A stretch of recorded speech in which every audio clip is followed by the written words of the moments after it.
How y'all doing this afternoon? Don't judge me now. I know y'all like, who is this guy up here with this Jordan sweatsuit on? Talking about he a pastor. But how many of y'all know you can fool anybody with the outside stuff, but it's on the inside that what counts.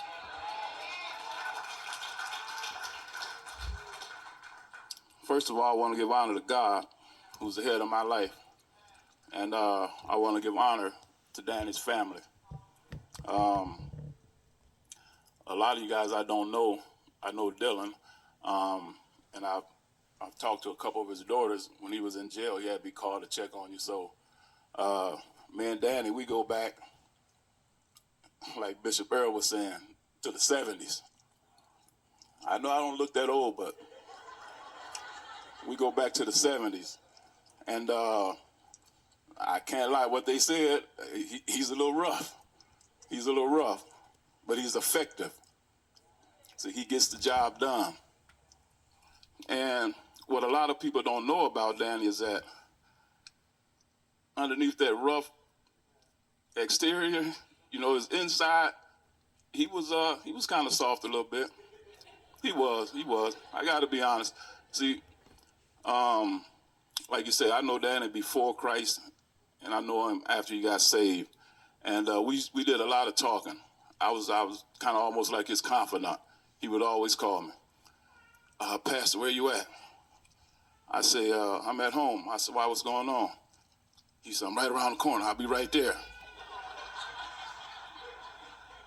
You ain't gonna call me, warn me or nothing? I'm in the neighborhood. I'm right by your house. Come out. I said, all right, Pastor. So I shoot outside, man, and we talk. And one thing I can say about Danny, man, is Danny was loyal. He was real loyal. And he had a heart of gold, man. I mean, it's hard to find people like that. It really is. If he was with you no matter what. Whatever the circumstances. Whatever the circumstances. And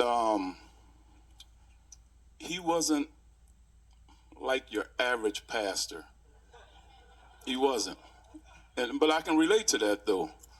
See, his thing was he was going to get the job done. By hook or by crook, it was going to get done. And I admire that in him. He wasn't afraid. See, a lot of times, you know, pastors, they're kind of afraid to speak their minds because of the perception and how people look at them. Danny didn't care. He said he was God, so how he spoke is how he spoke. And that's why we're individuals. Everybody's not made the same. If we all acted like each other, what kind of world would that be? We need people like Danny, you know, in the ministries. Because he was the David. He wasn't scared to fight. See, he'd pick his sword up when the time to pick that sword up. And he would stand back to back with you. Whatever y'all had to do, that was my man. I love Pastor Danny. And I mean, we had so many deep talks, man, and Danny loved people. He loved people. And his loyalty is something that I can only say maybe a couple times in my life that I've seen. He was loyal as anybody that I've met in this lifetime. And he's definitely going to be missed. I don't usually get too emotional, you know, with stuff like this, but Danny was a special guy to me, man, because I knew his heart. I knew his heart. We talked almost every day. And, you know, we would go eat. And Danny was a jokester, too. He was funny. He was. A lot of y'all might not have got his humor, but I got it. I got it, man. That was my guy. And I'm gonna just give you a couple stories. We went to Hook's Fish and Chicken on University Avenue. And so he always going, Pastor, come on, where we gonna go eat? We're gonna go eat. All right, let's go, Pastor. So we went to Hook's. And so they had a guy that was working there, so we ordered the food. And so, you know, Pastor, he was, well, just give me that, give me that, give me that. I said, hold on, Pastor, we can just get the combo and get all of it for lesser price. So he said, all right. So I tell the guy, no, we don't want that. This is what we want. So the guy tells me, no, you can't get that. You already ordered what you ordered, and you can't. So what do you mean? So I can't change my mind? He basically said no. So Pastor, now I'm upset now. What are you talking about? Pastor, like, just calm down, Pastor. It's all right. It's all right. I said, no, man. How you going to tell me I can't change my mind? I said, you know what, man? Just give me all my money back.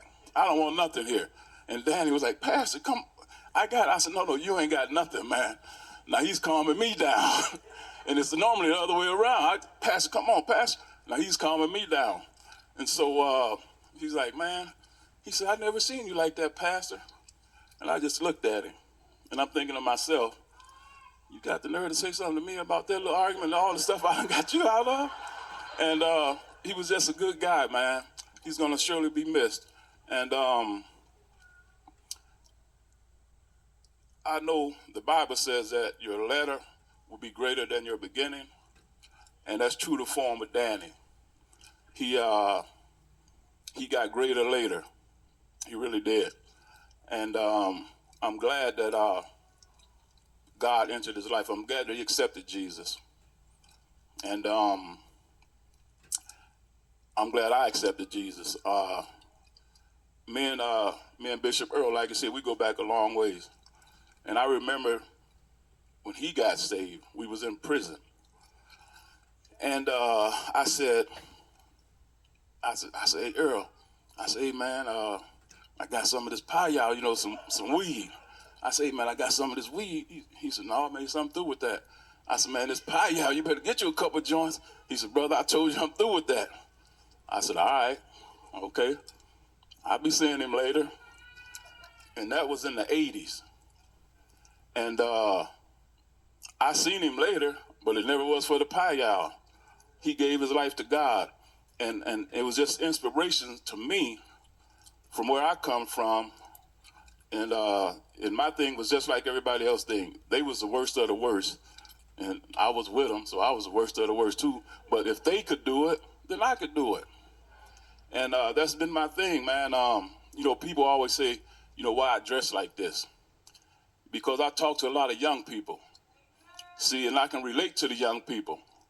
And, I normally have my jewelry on and everything. And the first thing is, it's a method to my madness. And the first thing that they think, oh, you a baller, huh? You sell dope, you do this, you do that. Look at your jewelry, look at your car. And that's my thing. That's how I cut into them about Jesus. No, I'm not a dope seller. I don't do that. And see, they can relate to me because I'm on their level. It ain't no big me, little you. No, I'm right there with you. And that's my thing, to try to reach the young people. Because that's who's going to have to carry this thing forward, man, is the young people.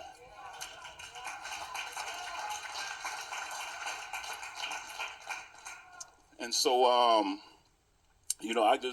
do like Danny. I go out on the streets, and people always ask me, man, ain't you scared you got your jewelry on? Ain't you scared you're going to get robbed? And you know what my answer to them is? I got the armor, but how are you going to rob a robber? See, I used to be a robber too.